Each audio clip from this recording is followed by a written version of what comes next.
Bonjour à tous et bienvenue à ce webinaire. Je suis Josette Konza et j'ai le plaisir d'être accompagnée aujourd'hui de Monsieur Diaye et nous deux, nous serons les modérateurs de cette activité. Merci à chacun d'entre vous de nous rejoindre aujourd'hui pour cette session. Avant de commencer, laissez-moi vous présenter les organisateurs du webinaire. J'ai cité Métrosylab et Métrologie pour tous.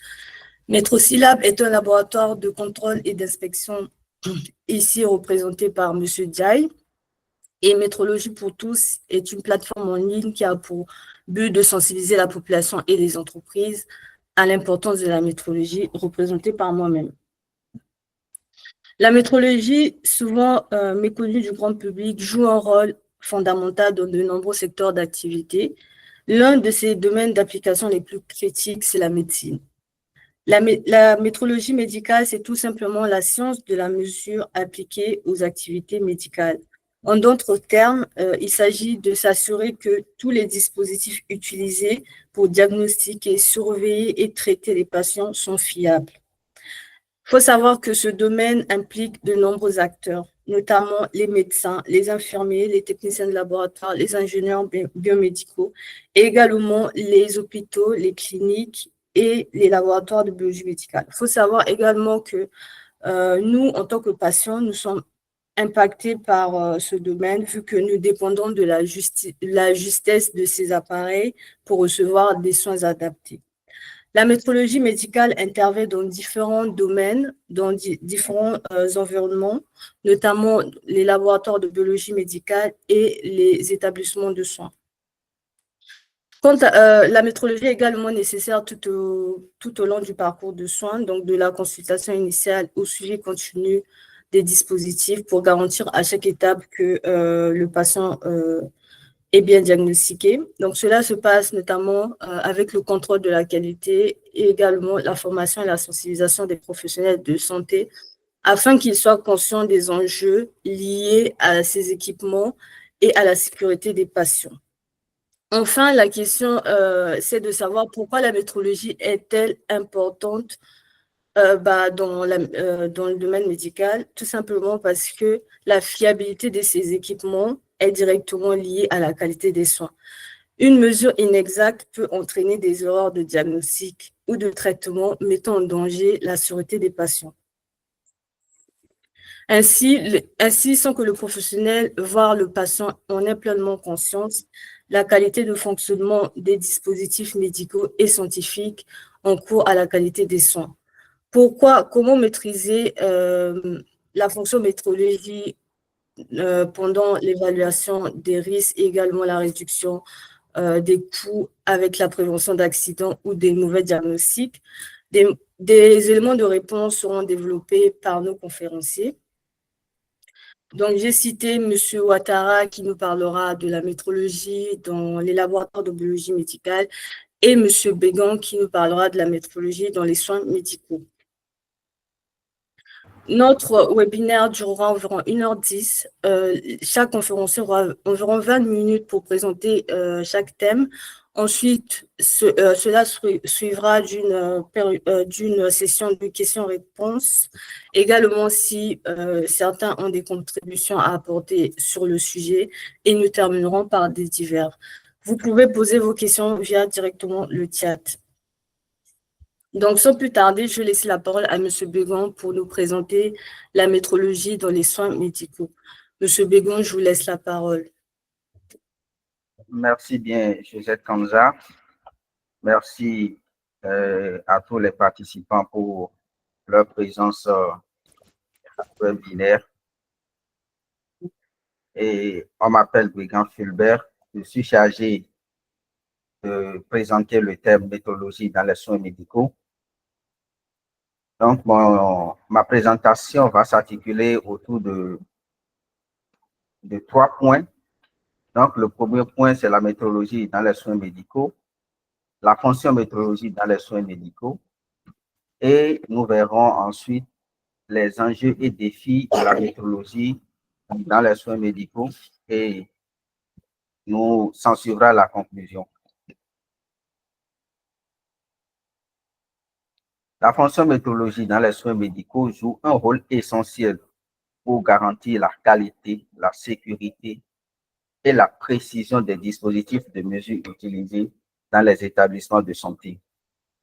Elle assure que les instruments, appareils, équipements biomédicaux fournissent des résultats fiables, contribuant ainsi à la prise de décision clinique juste. Nous allons alors, dans cet exposé, souligner de façon brève le rôle important et les enjeux et défis de la métrologie dans les soins médicaux. Alors, qu'est-ce que nous pouvons entendre par la métrologie dans les soins médicaux? Donc, comme nous le savons tous, la métrologie est la science des mesures et ses applications. Alors, la métrologie dans les soins médicaux n'est rien d'autre que la science des mesures appliquées aux activités des soins médicaux et aux instruments utilisés dans les hôpitaux et cliniques.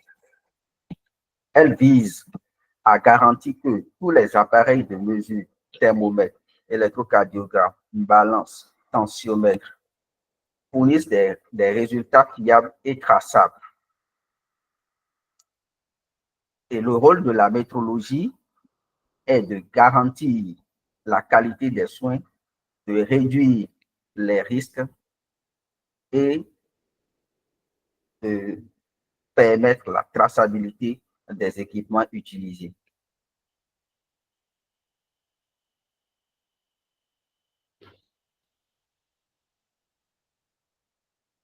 La métrologie est d'autant plus importante que nous avons besoin d'elle par l'assurance qu'elle donne à travers la justesse des instruments afin que les diagnostics soient précis. Il y a également la sécurité des patients. La métrologie contribue à la réduction des erreurs. Donc, lorsque les résultats de mesure ne sont pas fiables, cela peut conduire à une erreur de diagnostic et par conséquent à un mauvais traitement. La métrologie établit la confiance du patient et du praticien parce que tous deux sont sûrs que les décisions qui sont prises sur la base des résultats fiables. La métrologie permet d'évaluer les innovations technologiques. Alors, lorsque un nouvel équipement est mis en place pour les soins de santé, la métrologie permet d'évaluer l'efficacité de cet équipement-là, d'évaluer sa fiabilité. Donc, dans l'innovation, nous constatons que la métrologie supporte également l'innovation technologique dans les soins médicaux. Alors, nous allons décrire cette fonction métrologique en 7 étapes. La première étape de cette fonction métrologique, c'est que le métrologue ou le service métrologie doit pouvoir catégoriser les instruments de mesure qui sont à sa disposition ou qui interviennent dans les soins médicaux. Donc, les dispositifs en milieu médical sont très diversifiés et peuvent être classés en fonction de leur usage et de leur criticité. Donc, les instruments utilisés dans les soins médicaux, si nous allons les classer en fonction de leur usage, nous avons des dispositifs de mesure des signes vitaux. Donc, ces équipements sont des équipements fréquemment utilisés pour surveiller l'état de santé des patients. Donc, nous avons des oxymètres de Poole, par exemple, pour la saturation de l'oxygène. Nous avons les moniteurs multiparamètres des patients. Nous avons les tensiomètres qui permettent de mesurer la tension artérielle. Nous avons les capnographes. Nous avons des thermomètres qui permettent de mesurer la température corporelle. Nous avons les électrocardiographes. Ensuite, nous avons des dispositifs de mesure et de contrôle des médicaments. Ces équipements sont cruciaux pour administrer des traitements à des patients en utilisant des doses précises. Nous pouvons citer quelques exemples de ces équipements. Nous avons des pompes à perfusion, nous avons les balances de précision pour le dosage des médicaments, nous avons les pompes à insuline.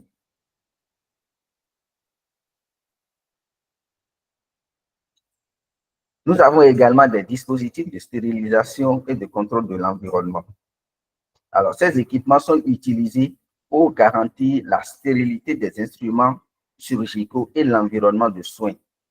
Lorsque nous prenons un autoclave, par exemple, l'autoclave est utilisé pour stériliser les équipements utilisés par le chirurgien. Et pour cette enceinte, 3 paramètres caractérisent l'efficacité du fonctionnement de cet autoclave. Nous avons le temps, la température et la pression. Lorsque ces données sont erronées, on n'est pas sûr que la stérilisation des équipements utilisés par le chirurgien est bien faite.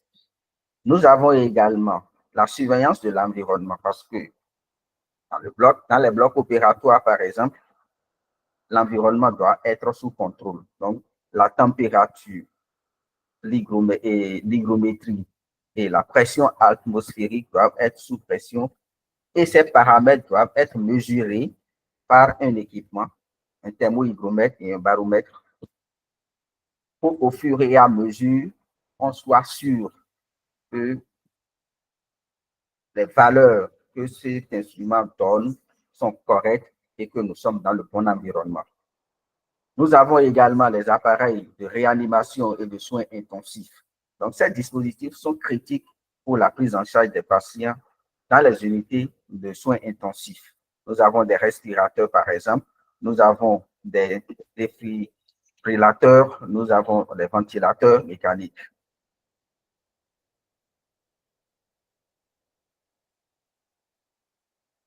La seconde étape est la classification des équipements selon leur criticité en milieu médical.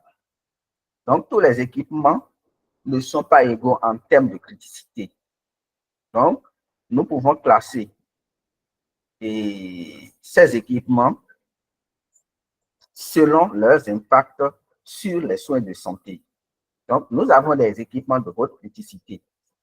Donc, ces instruments dont l'erreur de mesure pourrait directement affecter la vie du patient, les respirateurs, les pompes à perfusion, etc., sont classés dans la catégorie des instruments à haute criticité. Nous avons les instruments utilisés régulièrement pour les diagnostics précis, mais où les erreurs n'auraient pas d'effet immédiat sur la santé, tels que les thermomètres, les tensiomètres. Donc, ces équipements sont classés dans la catégorie des équipements à criticité moyenne. Et nous avons des instruments de support ou secondaire qui ne sont pas directement liés au traitement critique. Donc, ces équipements peuvent être classés dans la catégorie des instruments à faible criticité.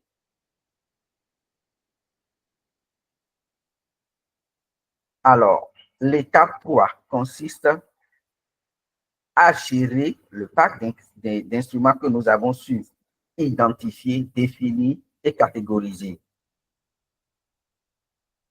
Et avant d'aborder ce point, je voudrais attirer l'attention sur qui est la personne habilitée à gérer la fonction métrologie. Ça dépend de l'ampleur de l'établissement de santé en question. Si l'établissement de santé n'est pas si grand, il peut s'octroyer les services d'un métrologue qui sera chargé de la mise en place et de la gestion de la fonction métrologique. Mais au cas où cette entreprise a une certaine dimension, il peut créer en son sein un service métrologique qui va gérer, mettre en place et gérer la fonction métrologique. Alors, quand on parle de la gestion des équipements, nous avons le recensement et l'inventaire des équipements. Après cela, le chargé de métrologie doit pouvoir classifier ces équipements en fonction de leur criticité. Ensuite, suivre ces instruments tout au long de leur cycle de vie.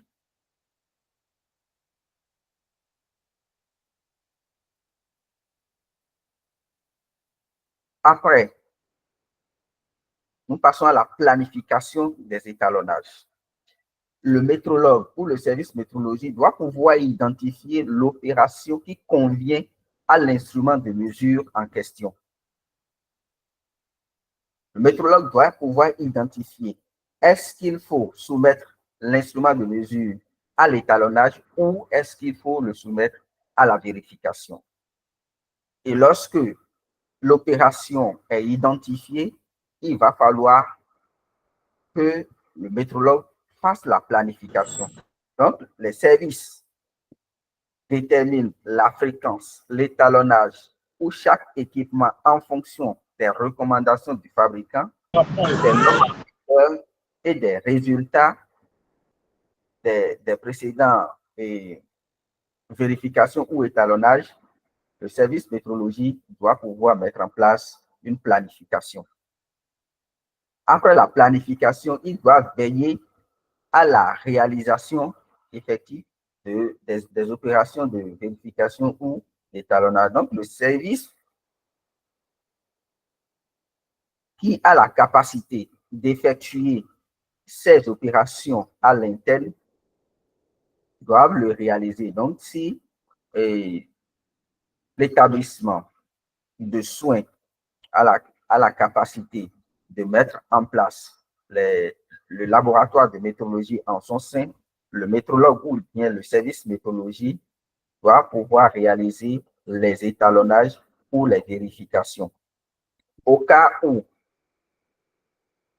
cette unité n'est pas mise en place dans la structure, il va falloir externaliser les opérations d'étalonnage ou de vérification. Et là, il faut que ce laboratoire de métrologie soit accrédité ou tout au moins soit inscrit dans la démarche qualité afin que le service métrologie puisse avoir les preuves de traçabilité des étalons que ce laboratoire va utiliser pour étalonner, soit pour vérifier leur équipement. Après la réalisation des étalonnages, les résultats mis à disposition, ces résultats doivent être utilisés. Donc, après chaque étalonnage, le métrologue ou bien le service métrologie doit analyser les résultats pour détecter toute dérive ou anomalie et prendre des mesures correctives nécessaires. Donc, les certificats d'étalonnage ou les certificats de vérification ne sont pas des documents qu'il faut prendre et ranger. Les résultats qui sont sur ces certificats doivent être utilisés pour appliquer des corrections s'il le faut aux mesures qu'on ferait avec ces instruments qui ont été étalonnés. La gestion de ces certificats doivent être bien gérés, bien archivés, de telle manière que lorsque les autorités réglementaires ou les auditeurs demandent que le métrologue ou le service métrologie soit en mesure de leur donner ça.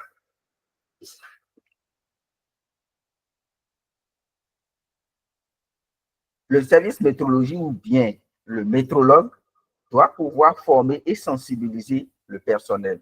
Donc, Le service métrologie joue un rôle clé dans la formation à l'utilisation des équipements médicaux et techniques. Donc, le service métrologie, il forme le personnel médical à l'utilisation correcte des équipements de mesure pour éviter des erreurs dues à une mauvaise manipulation.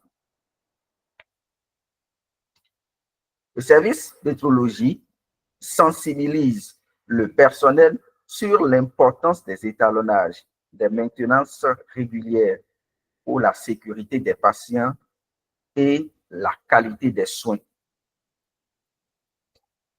Le service métrologie est chargé d'élaborer les supports techniques et professionnels. Donc, le service métrologie est chargé d'élaborer, comme je l'ai dit, les supports techniques pour répondre aux besoins des utilisateurs.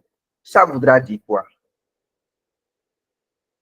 Le service métrologie doit mettre à la disposition des utilisateurs les modes d'emploi, les instructions et quelques documents qui contribuent à la bonne utilisation et à la bonne gestion de l'équipement de mesure.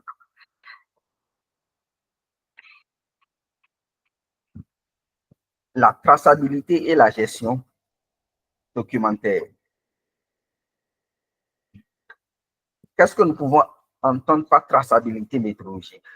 C'est la propriété d'un résultat de mesure selon laquelle ce résultat peut être relié de façon ininterrompue à une référence. Et quand nous parlons d'enregistrement, le service métrologique doit documenter toutes les opérations effectuées sur les équipements, y compris les étalonnages, les maintenances et les réparations. Donc, tout au long de la durée de vie de l'instrument, le service métrologique doit tracer toutes les interventions qu'il a, au fait, qu'un instrument a subi durant toute son existence.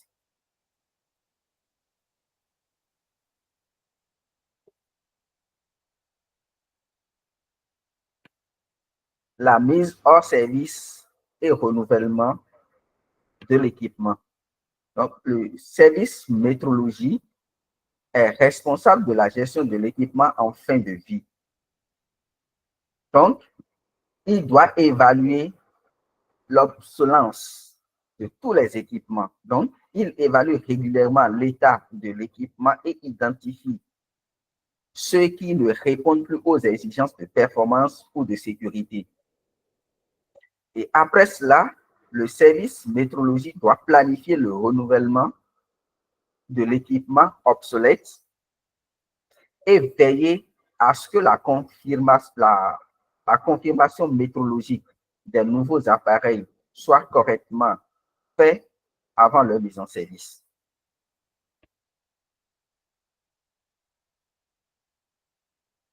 Quels sont les défis, quels sont les enjeux et défis de la métrologie dans le domaine médical? Aujourd'hui, grâce à l'évolution technologique, les dispositifs médicaux deviennent de plus en plus sophistiqués et numérisés. Cela nécessite alors une adaptation constante des compétences du personnel du service de la métrologie ou du métrologue. Il y a le défi de l'optimisation des ressources également. Donc, la métrologie participe à la réduction des coûts de non-qualité.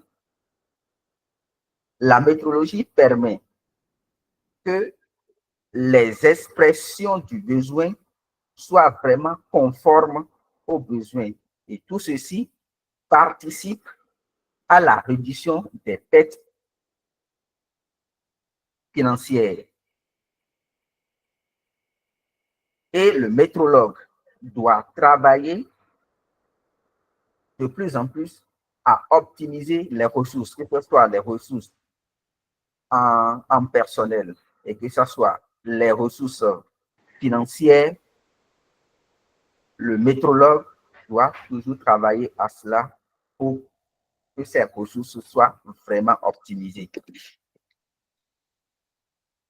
Nous constatons également avec l'évolution des réglementations internationales, des exigences en matière de traçabilité et de conformité, les équipements, en fait, avec l'évolution et la réglementation internationale, les exigences en matière de traçabilité et de conformité des équipements sont de plus en plus renforcées. Est-ce que vous voyez? Donc, au vu de tout cela, en conclusion, nous pouvons dire que la métrologie, la fonction métrologie dans les soins médicaux est indispensable pour garantir la fiabilité des équipements de mesure, la qualité des soins et la sécurité des patients. Elle couvre la définition du pack d'équipements de mesure, la gestion des équipements de mesure, les opérations d'étalonnage ainsi que le respect des normes et règlements en vigueur. La fonction métrologie est au cœur de l'assurance qualité dans les soins médicaux. Il contribue de manière significative à l'amélioration continue des pratiques médicales. La gestion rigoureuse et traçable des équipements garantit non seulement leur fiabilité, mais aussi la conformité aux exigences réglementaires et normatives. Donc, ainsi prend la fin de ma présentation. Je vous remercie pour votre attention.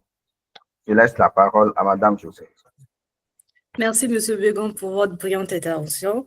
Maintenant, je vais laisser la parole à M. Ouattara, qui nous présentera la métrologie dans les laboratoires de biologie médicale. M. Ouattara, je vous laisse la parole.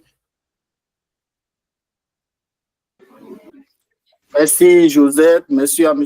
Begon pour votre brillante présentation. Je suis Ouattara Ahmed, je suis chef service certification et projet et je suis un technicien de laboratoire de biologie médicale. Donc, j'ai aimé travailler sur ce domaine et pour mieux comprendre la métrologie dans les laboratoires de biologie médicale, nous allons parler de la fonction métrologie, des types de métrologie, des causes d'incertitude et aussi les différentes méthodes d'évaluation de l'incertitude des résultats quantitatifs. Ensuite, nous allons montrer comment exprimer un résultat d'analyse et quelques documents de référence. Donc, pour parler de la fonction métrologie, pourquoi parlons-nous de la fonction métrologie? Nous allons voir ça en introduction.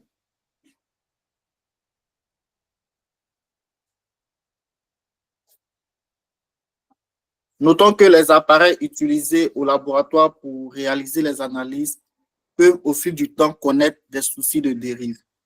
Et aujourd'hui, les biologistes sont conscients que les erreurs dans les pratiques de laboratoire de biologie médicale ont directement un impact négatif sur les résultats pour les patients et peuvent altérer le diagnostic et les traitements médicaux. Les examens de biologie médicale reposent sur des mesures. Il est donc nécessaire de garantir leur fiabilité. Pour garantir la fiabilité d'une mesure, quelle est la fonction ou quel est le domaine qui peut garantir ces mesures? D'où la question de la place qu'occupe la métrologie dans un laboratoire de biologie médicale. Donc, pour pouvoir répondre à ces questions, ça nous amène à parler de la fonction métrologie. Et pour mettre en place la fonction métrologie, il faut se poser certaines questions. La question qu'on peut se poser étant dans un laboratoire, c'est-à-dire si vous êtes un responsable du laboratoire ou un technicien de biologie médicale ou toute personne travaillant dans un laboratoire de biologie médicale, la question que vous pouvez vous poser pour savoir si vous faites de la métrologie en interne, d'abord, c'est de voir si vous avez les compétences. Est-ce que parmi vous, vous avez quelqu'un qui maîtrise la métrologie ou dans sa formation a eu à faire la métrologie? Donc, c'est de chercher d'abord à voir si vous avez les compétences en interne ou si vous avez réalisé des formations et vous avez fait des qualifications dans ce domaine. Sinon, un point d'interrogation. Ensuite, est-ce qu'au sein de votre laboratoire, dans votre stratégie de développement de votre laboratoire, vous avez intégré la métrologie? Si c'est non, alors c'est de chercher à mettre en place cette fonction. Ensuite, est-ce que vous disposez des moyens matériels, c'est-à-dire les étalons, tout ce qui va avec, les solutions étalons pour pouvoir vérifier vos équipements? On peut aussi chercher à savoir si vous disposez des méthodes, des modes opératoires et tout document qui permet de tracer la confirmation métrologique au sein de votre laboratoire.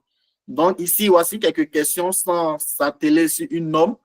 C'est vrai qu'il y a la norme pour la mise en place de la fonction métrologie qui est la 10012, mais ici, en tant que novice dans le domaine, voici quelques questions qu'on peut se poser pour mieux comprendre si la fonction métrologie existe au sein de notre laboratoire. Donc, nous, en tant que métrologue aujourd'hui, si on vient ou si on doit travailler dans un laboratoire, et même au cas contraire, si un technicien de laboratoire ou un biologiste veut parler de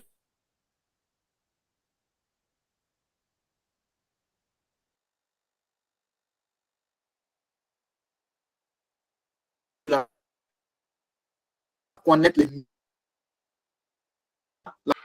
On peut parler de la maîtrise d'aptitude à l'emploi de tous les moyens de mesure présents et utilisés dans les laboratoires de biologie médicale. Aussi, le métrologue aura pour mission de donner l'assurance et la traçabilité documentaire. C'est quoi la traçabilité documentaire? Quand vous mettez en place un système, vous devez vous assurer que les documents que vous allez utiliser sont vraiment disponibles, tels que les fiches de vie. Et la fiche de vie, c'est un document qui permet de tracer toutes les interventions qui ont eu lieu sur un équipement, que ce soit un équipement de mesure ou tout autre. Et grâce à cette fiche de vie, vous aurez la traçabilité des interventions. Ensuite, on peut parler des procédures de vérification que vous devez avoir. Si vous avez un automate, un spectrophotomètre, il faudrait que vous puissiez vérifier cela.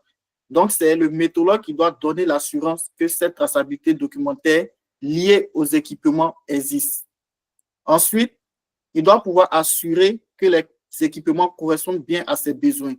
Aujourd'hui, dans nos services d'achat que nous avons, soit dans nos hôpitaux ou dans nos laboratoires, est-ce qu'ils prennent en compte le fait que dans l'achat des équipements, le métrologue doit intervenir, puisque pour l'achat d'un équipement, il faudrait que cela puisse répondre aux besoins. Donc, le besoin, quand il est défini, il tient compte aussi des caractéristiques. Et ce sont ces caractéristiques liées à la mesure que le métrologue doit pouvoir définir et pouvoir l'adapter. Ensuite, le métrologue doit pouvoir garantir les exigences relatives à l'étalonnage, c'est-à-dire la confirmation métrologique, que ce soit l'étalonnage et la vérification. On parle aussi de la comparabilité interlaboratoire des résultats de mesure, les moyens de mesure et aussi la veille légale et réglementaire. Et il doit pouvoir sensibiliser les utilisateurs sur la métrologie.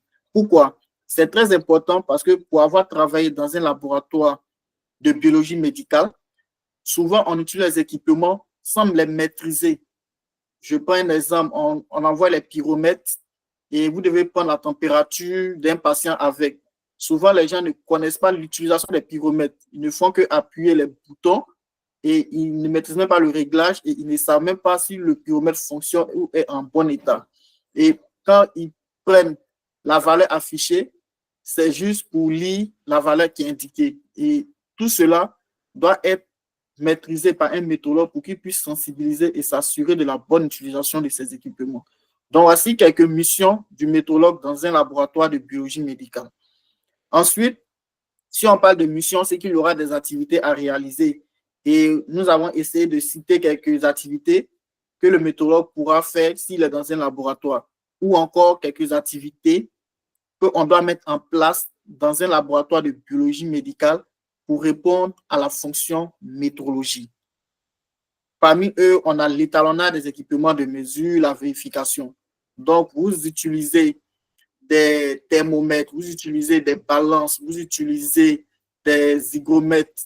Tout ça doit pouvoir être vérifié, contrôlé ou encore étalonné. Ensuite, nous avons des enceintes thermiques telles que les étuves, les réfrigérateurs, les congélateurs, encore les centrifugeuses. Tout ça doit pouvoir être caractérisé pour s'assurer de l'uniformité de la température à chaque point de ces enceintes thermiques. Il doit pouvoir valider les méthodes d'analyse. Les méthodes d'analyse, quand vous avez un échantillon, un réactif et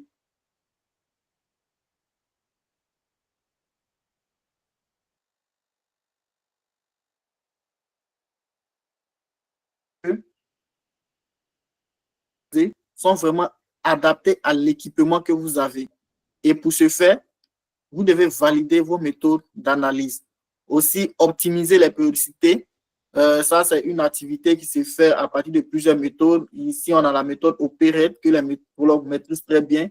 Mais il ne suffit pas seulement de faire une liste d'équipements critiques au sein du laboratoire pour dire que tout cela doit être vérifié. Mais il faut pouvoir planifier, s'assurer qu'il est important de vérifier cet équipement chaque 6 mois ou chaque 1 an ou chaque 2 ans. Donc, pour pouvoir planifier les différentes étapes de vérification de ces équipements, on parle d'optimisation des périodicités. Donc, c'est un travail qui est élaboré et mis en place par des métrologues pour toute personne qui dispose de ces compétences pour mettre en place cela. Et aussi les cas de contrôle qu'on peut mettre en place pour chaque équipement afin de surveiller l'équipement. Tout cela participe aux activités métrologiques. Donc, c'est juste pour dire que la métrologie ou le métrologue a vraiment de la matière au sein des laboratoires. Et aujourd'hui, cette fonction doit pouvoir fonctionner pour vraiment garantir la fiabilité des résultats. Et nous, étant des techniciens de biologie médicale, avant d'être des métrologues, on a dû comprendre qu'il y a plusieurs types de métrologie.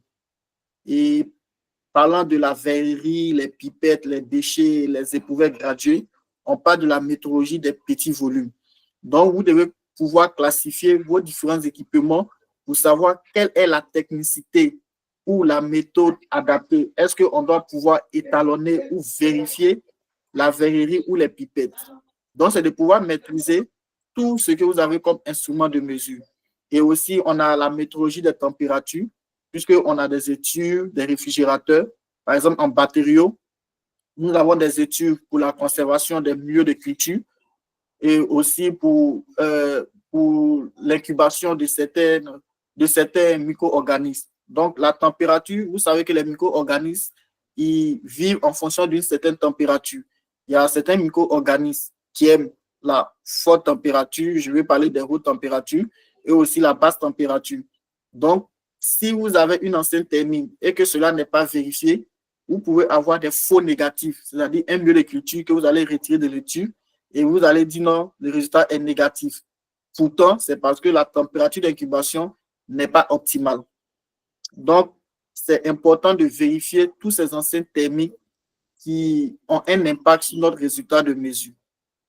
Aussi, on a la métrologie des masses, comme pour la préparation des milieux de culture. On doit faire des pesées. Pour ceux qui ont déjà utilisé les milieux de culture, ils sauront que lorsque on donne, par exemple, le milieu SS, Salmonella, Shigella, vous allez voir que on met sur le pot soit 100 grammes pour 1 litre. Mais 100 grammes pour 1 litre, ça revient à dire que vous devez pouvoir peser 100 grammes. Si vous pesez plus ou si vous pesez moins, que vous diluez dans 1 litre, vous n'aurez pas le même résultat. Vous allez voir que soit votre milieu de culture est encore plus foncé ou moins foncé. Et nous savons que les micro-organismes sont beaucoup exigeants pour pouvoir pousser sur les milieux de culture. Et même quand on met dans l'autoclave, il faut pouvoir surveiller encore la température qui est demandée. Donc tout ça, c'est pour dire que la métrologie est vraiment importante dans un laboratoire de biologie médicale. Donc parmi eux, on a d'autres. On a la métrologie de la photométrie, on a la métrologie de la quantité de matière, on a la métrologie du temps. Oui, j'aime beaucoup parler de la métrologie du temps parce que c'est très important. Beaucoup, quand on parle de l'étalonnage d'un chronomètre, ils ne trouvent pas l'importance. Oui, on doit vérifier les chronomètres. il y a des analyses qu'on réalise qui doivent être faites dans le temps. Par exemple, en sérologie, on peut vous dire de diluer telle solution avant de mettre l'échantillon. Et vous devez le faire en 1 minute. Par exemple, pour les tests de fièvre typhoïde, quand on réalise le test, on le fait en fonction du temps. C'est-à-dire, soit on a 1 minute pour faire la lecture, sinon après,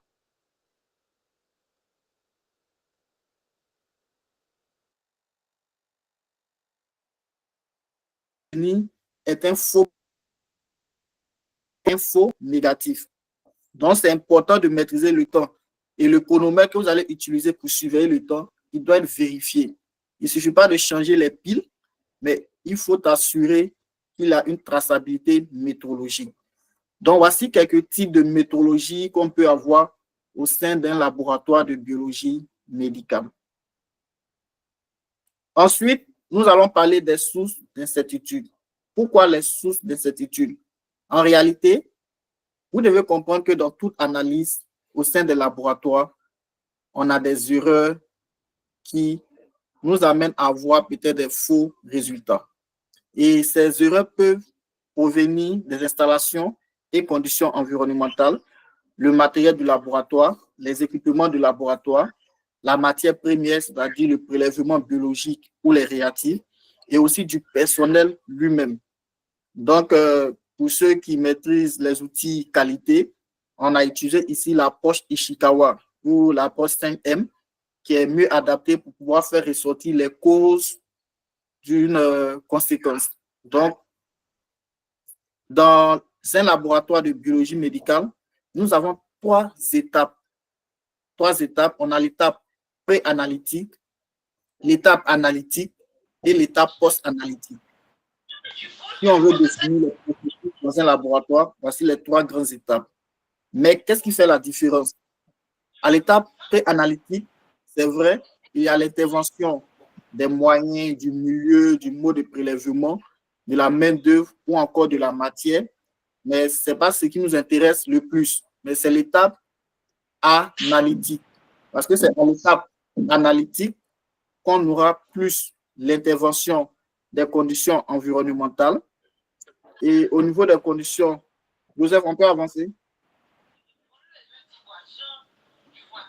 Au niveau des erreurs analytiques, au niveau des moyens utilisés, on a les pipettes, on a les automates, on a même l'informatique parce que souvent, il faut automatiser les fonctions pour que nous puissions avoir directement les résultats qu'il faut. Et il faut valider ces fiches. Souvent, les gens pensent que l'informatique, quand c'est automatisé, c'est directement utilisable. Non, il faut t'assurer que ce que tu as mis dans la fonction informatique est vraiment vérifié. C'est-à-dire qu'on peut reproduire cela. Donc, souvent, il faut faire des vérifications. Les pipettes que nous utilisons pour pouvoir pipetter les solutions ou encore les échantillons, il faut assurer que les pipettes vraiment les 10 microlitres demandés ou encore les 1 millilitre. Parce que c'est ça. Donc, tous ceux qui travaillent dans les laboratoires de biologie médicale, ils vont remarquer que pour chaque échantillon, pour chaque réactif, il y a une certaine quantité qui est demandée. Soit on lui dit de pipetter juste 10 microlitres qui va introduire dans 1 millilitre de tel réactif. Donc, si cela n'est pas fait, vous verrez que le résultat que vous allez obtenir, ça sera douteux. Puisque vous-même, en âme et conscience, vous n'avez pas pu respecter ce qui est demandé. Aussi, on a les conditions ambiantes. Les conditions ambiantes sont prises en compte parce que quand on travaille dans un laboratoire, la température à respecter au niveau des équipements, même je donnais l'exemple une fois à un ami, je travaillais dans un laboratoire, on avait un automate. Et l'automate, pour fonctionner, il faut que la température soit à 18 degrés. Tant que vous n'êtes pas à cette température, il bloque l'appareil et il n'autorise pas toute analyse. Et ça, c'est une méthode avancée. Pourtant, on a dans nos laboratoires des équipements qui n'ont pas cette fonctionnalité. Et certains biologistes peuvent forcer l'analyse, c'est-à-dire l'automate n'est pas encore stabilisé, mais il veut forcément faire l'analyse. Donc, celui-ci va autoriser l'appareil à fonctionner et il aura un résultat, mais est-ce que c'est le bon résultat? dont les conditions environnementales sont aussi importantes dans un laboratoire de biologie médicale. Et aussi, on a la méthode utilisée, la main-d'œuvre, où on parle de la qualification du personnel, et aussi la matière telle que les lots, les réactifs. Et il faut pouvoir stabiliser les échantillons et les réactifs. Donc, tout ça, vous verrez que pour s'assurer que tout cela est bien fait, ce sont des mesures que vous allez regarder au fur pour pouvoir vous assurer de cette étape analytique. Ensuite, s'il y a des erreurs, c'est qu'il y a des conséquences. Et quelle est la conséquence d'une mesure erronée? C'est la question qu'on se pose. Et aussi, pourquoi on doit faire la métrologie dans le laboratoire de biologie médicale?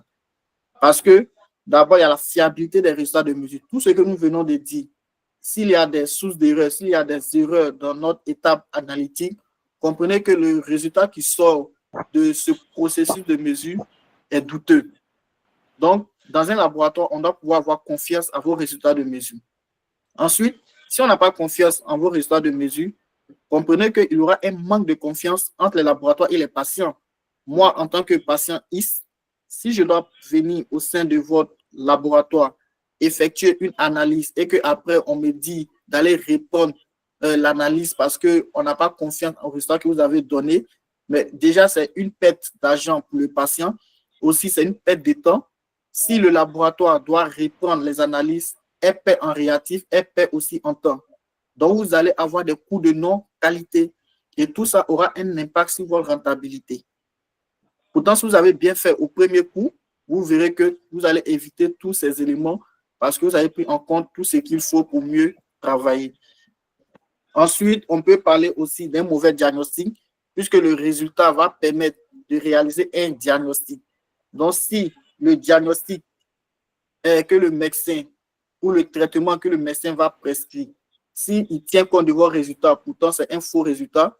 Par exemple, quelqu'un qui n'est pas diabétique ou qui n'est pas en hypo, on lui dit non qu'il est diabétique. Et ça, j'ai déjà eu ce cas étant dans un laboratoire de biologie médicale, pas réalisé par moi, mais où on a eu à déclarer le patient diabétique. Et le médecin directement a commencé à faire le traitement diabétique. Et ce patient est tombé en hypoglycémie. Et après une vérification, en réalité, le patient n'était pas diabétique, mais c'était une erreur d'analyse médicale. Vous voyez, donc on contribue en fait à la fin du patient. Pourtant, l'objectif, c'est de soigner le patient.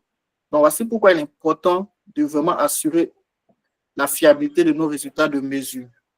Donc, comprenez en général qu'un faux résultat a vraiment d'énormes conséquences pour le patient. Donc, quand on finit de dire tout cela, la question qu'on se pose, c'est comment on détermine l'incertitude des résultats quantitatifs. Et pour pouvoir déterminer l'incertitude, comprenez qu'en tant que méthodologue ou dans un laboratoire, il y a 4 méthodes. La première méthode, c'est la méthode GUM, qui est beaucoup utilisée par les méthodologues qui connaissent bien la fonction métrologie, et parce que c'est un guide qui donne comment déterminer l'incertitude pour une opération ou pour un processus de mesure. Ensuite, on a la méthode intra-laboratoire qui permet de mettre en évidence le contrôle interne qualité et les matériaux de référence et pour évaluer la fidélité intermédiaire et la justesse. Donc, à partir de la fidélité et la justesse, on peut déjà déterminer une incertitude sur notre équipement ou sur notre processus de mesure. Aussi, on a les méthodes de contrôle qualité interne et des évaluations externes de la qualité. Et enfin, on a la méthode contrôle qualité interne et les talons fournisseurs. Oui, les talons fournisseurs, pour ceux qui travaillent avec plus les automates en biochimie, vous verrez qu'on a toujours des solutions étalons fournies par le fabricant qui doit forcément utiliser son équipement. Donc, on doit pouvoir valider cela afin de déterminer les écarts types, tout et tout. Et à partir de ça, avec les cartes de contrôle, on peut faire ressortir une incertitude liée à notre processus de mesure. Donc, voici un peu des méthodes pour pouvoir évaluer notre processus de mesure. Donc, si on sait comment déterminer l'incertitude de mesure ou si on connaît l'importance de l'incertitude de mesure dans un laboratoire de biologie médicale, tout ça, c'est pour pouvoir exprimer un résultat d'analyse. Voici l'objectif principal. Quand on va dans les hôpitaux ou on se rend encore dans les laboratoires de biologie médicale, on nous donne tous des résultats d'analyse. Et ces résultats ne sont pas accompagnés d'incertitudes de mesure. Pourtant, tout ce qu'on vient de dire, on a fait comprendre qu'il y a des erreurs. Mais si vous n'évaluez pas l'incertitude, comment on peut s'assurer de la fiabilité des résultats que vous avez fournis? Donc, voici l'importance d'évaluer l'incertitude, c'est de pouvoir bien estimer les résultats. Parce que le résultat que vous allez donner, le médecin ou encore l'infirmier va l'utiliser pour faire un diagnostic. Donc, il va interpréter votre résultat. Si vous dites que j'ai, au niveau de la créatine, j'ai 6,44, pourtant le médecin, il sait très bien que la marge normale, c'est 6 à 11. Bon, il peut dire, OK, la créatine est normale, mais peut-être l'incertitude associée à ce résultat est grand, ce qui va faire que si on retranche peut-être l'incertitude, mais il serait dans la normale.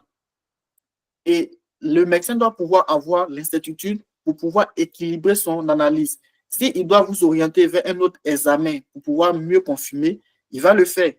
Mais s'il tient compte de ce seul résultat, sans l'incertitude pour vous faire une prescription, comprenez que soit ça peut être un bon positif ou ça peut être un bon négatif. Donc, c'est pour cela qu'il est important d'associer l'incertitude des mesures. Donc, aujourd'hui, en tant que patient, si vous arrivez dans un laboratoire, voici comment on doit exprimer votre résultat. C'est de faire ressortir d'abord le résultat obtenu par le mesurant qui est le C, plus une incertitude de mesure ou incertitude élargie. Ensuite, on doit pouvoir déterminer si nous sommes dans une incertitude élargie avec K égale à 2. K égale à 2, c'est un coefficient qui va juste nous permettre de cadrer notre résultat parce qu'il y a K égale à 1, K égale à 2, K égale à 3. C'est juste la marge qu'on se donne pour mieux travailler. Donc, après cela, on peut exprimer quelle que soit la valeur utilisée, que ce soit en grammes, en milligrammes, en pourcentage. On doit toujours associer notre résultat d'une incertitude de mesure. Donc, c'est le message qu'on voulait passer aujourd'hui par ce webinaire pour dire tout laboratoire doit associer son résultat d'un résultat et d'une incertitude de mesure. Et bon, quand on finit de dire tout ça, le méthodologue, on se demandait comment il peut organiser ses documents au sein d'un laboratoire. Et comprenez qu'aujourd'hui, il y a des décrets qui existent, des lois, c'est-à-dire la fonction méthodologie est réglementée. Donc, un méthodologue doit pouvoir maîtriser les lois, les décrets, les arrêtés qui concernent son domaine. C'est très important.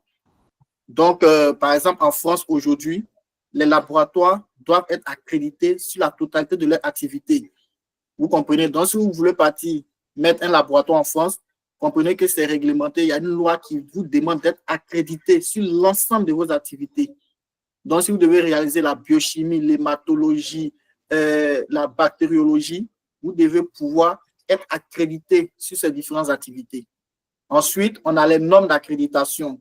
La 1589 qui est utilisée pour les laboratoires de biologie médicale. On a aussi la norme la plus répandue du système de management qualité qui est l'ISO 9001 version 2015. Et on a la 10012 pour celui qui veut mettre en place un système de management de la métrologie.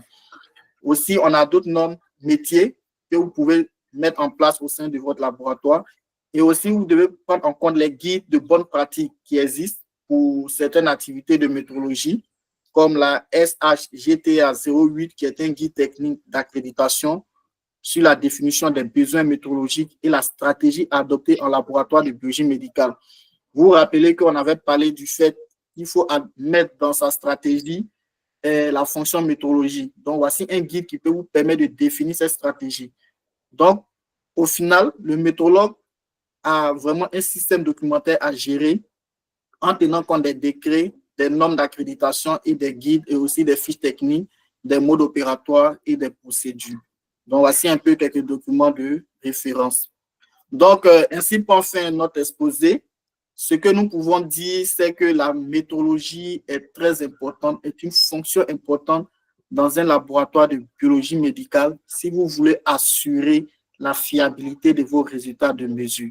Donc, que vous soyez technicien de laboratoire, que vous soyez biologiste ou toute personne exerçant dans le domaine médical, assurez-vous d'avoir une fonction métrologie ou assurez-vous de la fonction métrologie au sein de vos laboratoires. Je vous remercie.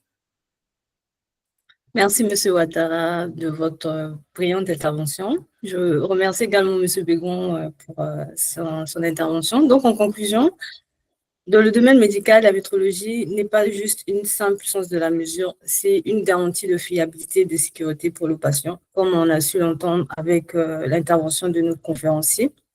La métrologie joue également un rôle vital dans le développement des nouveaux dispositifs, en assurant des mesures précises, capables de limiter, capables de concevoir des équipements innovants. La métrologie est la clé pour un avenir où chaque vie est valorisée. Donc maintenant, nous allons passer à la session questions-réponses et aussi contributions. Merci de poser vos questions via le chat. Si vous avez des contributions à faire, merci de lever la main et on vous accordera la parole. Maintenant, je vais laisser la parole à M. Diaye pour cette partie. Merci beaucoup, Madame Joseph, de m'avoir donné la parole. Donc, tout d'abord, je dis un merci à tous les participants par rapport à notre webinaire sur la métrologie dans le domaine médical. Je dis aussi une félicitation à Monsieur Bégon, qui nous a parlé aujourd'hui de la métrologie dans les soins médicaux. Et il nous a parlé de la mise en place et le rôle de la métrologie dans les soins médicaux et aussi les enjeux et les défis de la métrologie dans les soins médicaux. Félicitations aussi à M. Ouattara qui a développé un thème très important, la métrologie dans les domaines biomédicaux. Donc, il a parlé de la fonction métrologie, les différentes grandeurs que nous pouvons trouver dans les laboratoires biomédicaux. Il nous a aussi parlé des causes d'incertitude de mesure, qui est vraiment très important parce qu'aujourd'hui, nous ne pouvons pas parler de résultats de mesure sans les incertitudes de mesure qui nous permettent d'avoir un niveau de confiance sur l'ensemble des mesures à réaliser. Il a aussi parlé aussi des les documentaires. Donc, vraiment, une félicitation à M. Bégon et M. Ouattara. Donc, sans plus tarder, nous sommes à votre disposition, chers participants, si vous avez des questions ou des suggestions ou aussi des contributions par rapport à ce webinaire.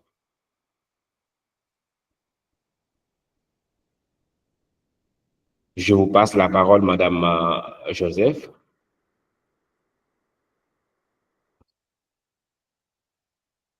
Il y a Michel Athé qui a levé la main. Oui, il y a Michel qui a levé la main. Michel, vous avez la parole.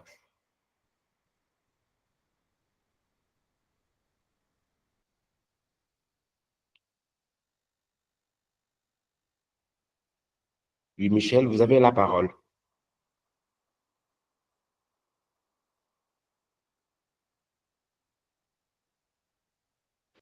Allô? Oui, vous avez la parole, oui. D'accord. Je tenais à dire vraiment merci à M. Ouattara pour son exposé sur le sujet. En fait, mon interrogation ici, c'est pour le patient qui se rend dans un centre de biochimie. Est-ce qu'il a la possibilité à lui, en tant que patient, sur les résultats sur la certitude des mesures qui sortent de son analyse?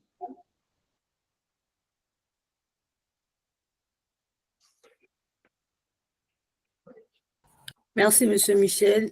Monsieur Ouattara, je vous laisse répondre à cette question. Je n'ai pas bien saisi la question. D'accord. Monsieur Michel Athé. Oui. Je reprends la question. Je dis, je suis un patient. Je décide d'aller dans un laboratoire pour une analyse médicale. Est-ce que le résultat qui va sortir de ce laboratoire-là, est-ce que moi, en tant que patient, je peux avoir la certitude des mesures qui sont données?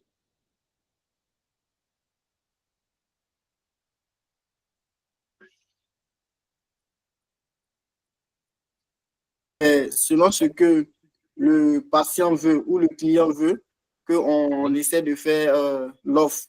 Mais ici, le problème aujourd'hui, c'est que nos laboratoires, la plupart dans nos contrées, ne sont pas accrédités. ça ramène à la question de l'accréditation des laboratoires. Je vous ai dit dans mon intervention qu'en France, les laboratoires ont une obligation d'accréditation. Mais par contre, chez nous, bon, moi, en Côte d'Ivoire particulièrement, ce n'est pas le cas. Mais si vous partez dans un laboratoire qui est accrédité, vous verrez que son résultat est toujours accompagné d'une incertitude de mesure. Donc ici, ça va vous amener maintenant à faire le choix des laboratoires que vous devez fréquenter. Donc si vous voulez un résultat avec une incertitude, c'est d'aller dans un laboratoire accrédité. Merci. D'accord. Merci, monsieur Ouattara, pour les éclaircissements. Et il y a M. Touré qui a levé la main. M. Touré, vous avez la parole.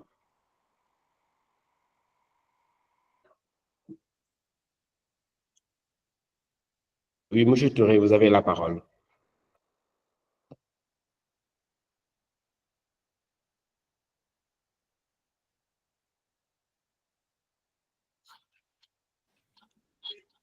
Oui, M. Touré, vous avez la parole.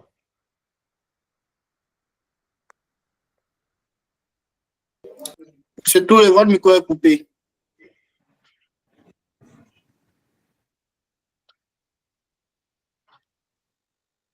C'est bon? Allô?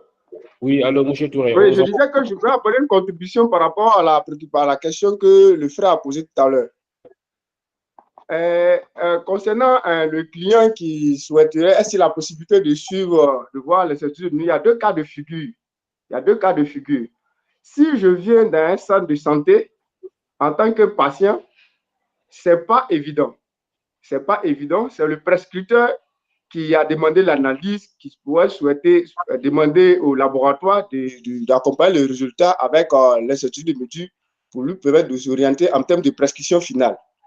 Mais si je me trouve dans un cas de situation où je suis un client, ou en tant qu'entreprise, j'ai demandé un bilan d'entreprise à un laboratoire, en tant que client, je peux dire le laboratoire de fournir tous les résultats qui vont fournir, de fournir les incertitudes de mesure pour pouvoir orienter comment on appelle les prescripteurs.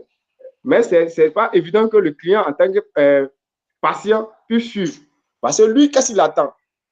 Il attend un résultat. Est-ce que, si c'est une biochimie, la valeur que j'ai, c'est une valeur pathologique ou pas? Comment on doit me traiter? C'est ça, peut-être qu'il sera en mesure de savoir. Même si on lui donne l'incertitude de mesure, il n'est pas en mesure de l'exploiter. C'est le prescripteur qui exploite l'incertitude de mesure pour lui donner une bonne prescription. C'est un peu ça ma contribution. Merci beaucoup, M. Touré, pour cette belle contribution.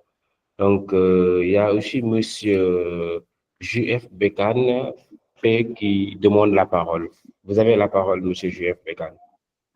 Oui, bonjour à tous. C'était très intéressant. Moi, c'est sur le matériel médical. Alors, en France, il y a des services biomédicaux dans les gros hôpitaux. Quelles sont les obligations réglementaires actuelles un peu dans tous les pays pour les tensiomètres et tout ça? Parce que moi, je m'occupe de la métrologie vraiment en laboratoire, mais pas en hospitalisation. Voilà, merci.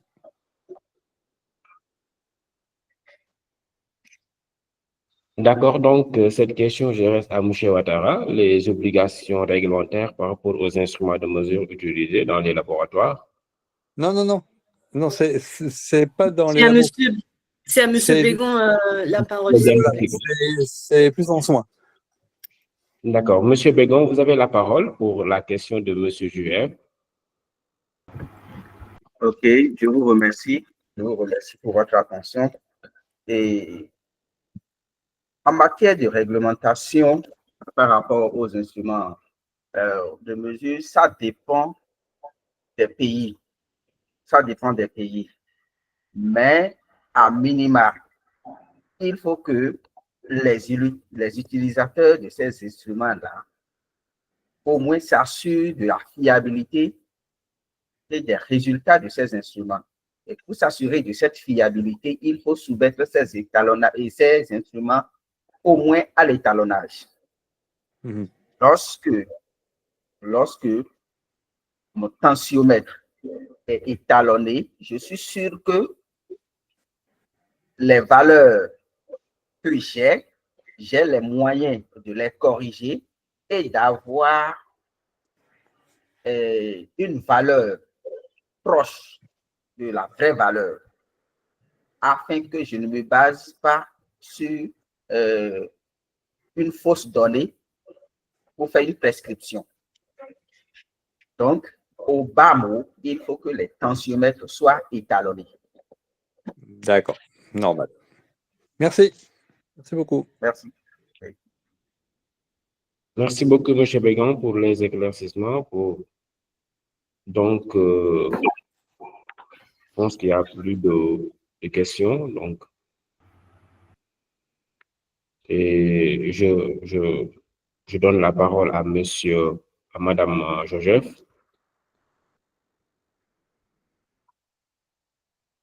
Inga, je voulais intervenir sur ce qu'il vient de dire. Pour compléter sur M. Bégan, en fait, comme il a dit, M.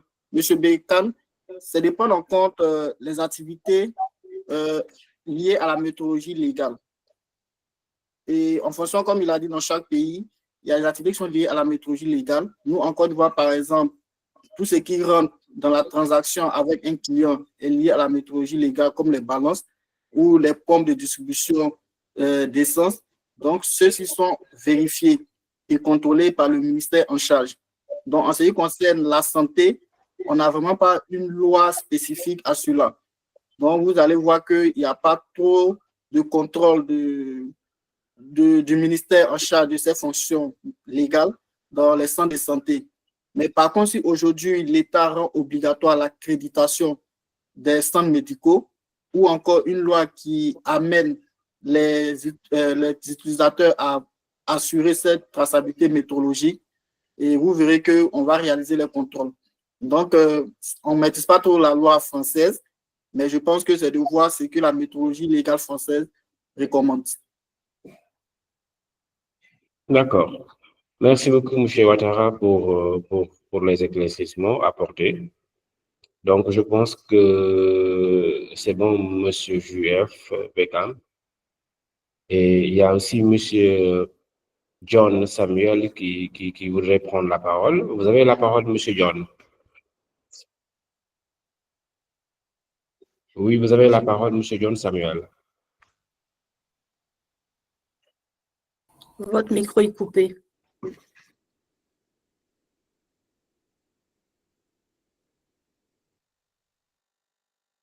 Monsieur John Samuel, votre micro il est coupé.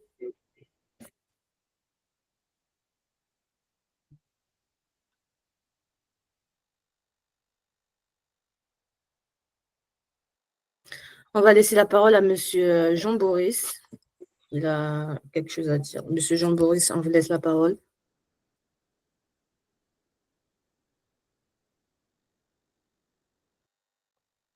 Merci beaucoup pour la conférence qui a été faite.